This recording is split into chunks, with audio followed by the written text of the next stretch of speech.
You can see the view you have. I think that's the most compelling thing about the hole. It's generally a fairly short hole, and not particularly challenging, with a little small false front and a green that slopes somewhat from back to front. They're going to have generally a wedge into the green.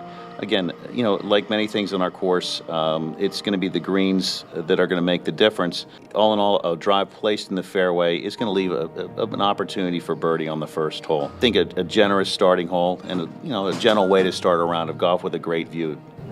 Number 2 is a terrific par 4. Dogleg right up the hill, a significant amount of slope up the hill to a green that has a significant amount of slope from back to front. A good drive while made in the fairway leaves for some uneven lies, so even though you're hitting an uphill iron shot, it's a very difficult shot to a green with a false front. So it is a very demanding hole and a terrific golf hole. I think it just goes to show the genius of Tillinghast. This hole plays into the prevailing wind, and for Sunnehanna is an atypical Tillinghast course. And if you look at his design philosophies, many times his shortest holes played into the wind, longest holes played downwind. Sunnehanna plays exactly the opposite of that. The 5th hole, we have a green here that is almost 40 deep. Plays at 215, but as I said, we have the second largest greens in western Pennsylvania. The only greens larger are Oakmont, which I think many of the viewers are familiar with. The green slopes significantly from left to right, which does diminish to some extent some of the pin placements, but we'll play this hole anywhere from 170 yards to 215 yards depending on the pin, and obviously moving the tees. We don't want the players to have to play the same distance every day. We want to have a variety of shots and give them a chance to test themselves with different shots as well. So we don't want it to be a boring experience. The 8th hole, this hole has a pretty special place in the tournament's history. It's not nearly as demanding as it once was. This shot through the chute used to put the fear of God in players and cost many players championships, but also some legendary shots from Crenshaw hit it in the gully and actually made par from the woods. There's a tree that protects the right side of the green, which requires the player to be in the left quadrant of the fairway. If you're not, then you must play away from the tree and to some extent, and you leave yourself between a 25 and 30-foot putt. One of the goals when we do the setup for the golf course is to give every player, if they're patient, an opportunity for a 20-foot putt uphill. The players are going to get in trouble, not so much on the 8th hole, but in general on the rest of the course, if you put the ball above the pin.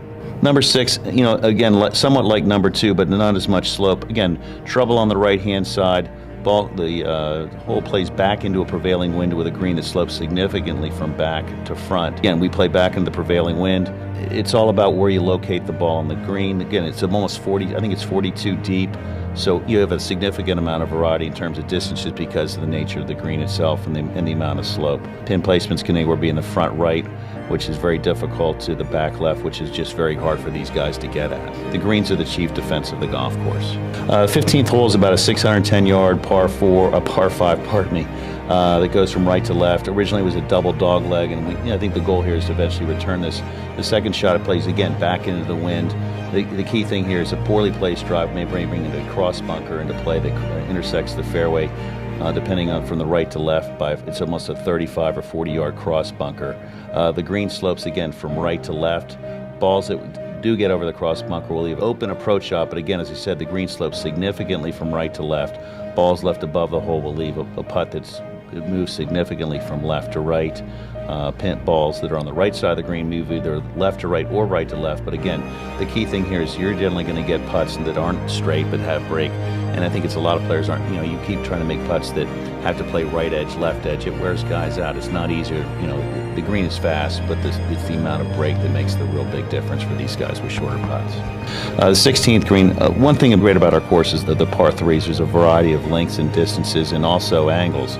This green has a significant amount of slope from back to front, which creates some pin placement issues. And we actually try to keep this green slower than other greens for the rest of the tournament.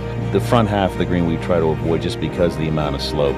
The approach shot is played in a wind that comes out of the left with a green that slopes that way as well. So balls above the pin here are just a poorly played golf shot. If you're patient, you don't force the shot, you're going to have a decent putt. But again, it's a very demanding green to putt. And I think that's the story of our golf course in terms of these players.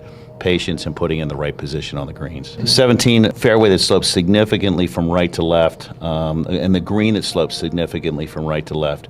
Balls in the right that remain on the right side of the fairway require a shot over a green side bunker to a green that slopes significantly, as I said earlier, from right to left.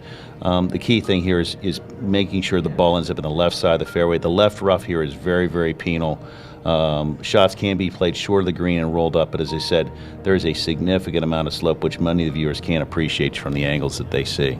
Thanks, John, for giving us, a little background on the course with the flyovers. I hope everybody at home just gets a better idea of what these conditions are like and how these guys have to play this course.